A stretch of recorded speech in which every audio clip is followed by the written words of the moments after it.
I'm Larry Sheffield. I've been a scientist for 35 years, astronaut for 8. People always ask me, do you want to be an astronaut when you were a kid, and or did you get into rockets at a young age? But no, I just want to be like the cool kids, I kid myself, my head was more into the sky and books than I care to admit. But that's only natural that I would intern at different companies, and it was a professor's friend of mine that got me my first job at NASA. That's when all the pieces started to fall into place just like clockwork. After a few years, they wanted to put me in a rocket. I still swear to it. It's because they didn't want to hear some silly bastard go on about trajectories for another day. So they put me on a plane, sent me as far away as they could, and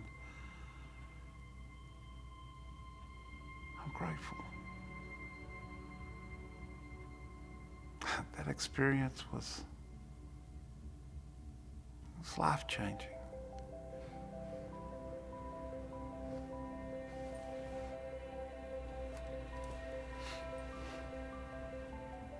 My first trip, I was way over my head. I did the simulations and looked at the footage, but nothing can compare you for that first day. That first trip was just, I remember when we were pulling into the station that we first docked at. You couldn't feel anything when we disengaged. And it was like the station was falling away.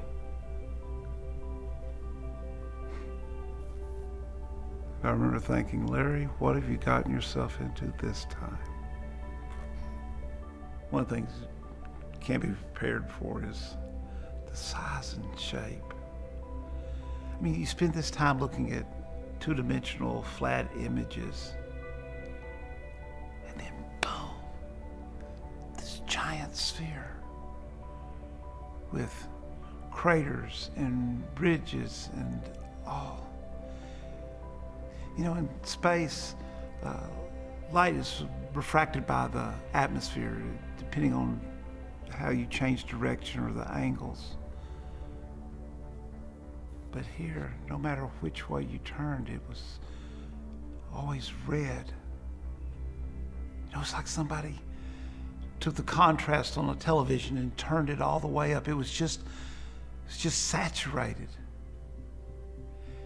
And it's like you plan to go to a certain planet, and then all of a sudden,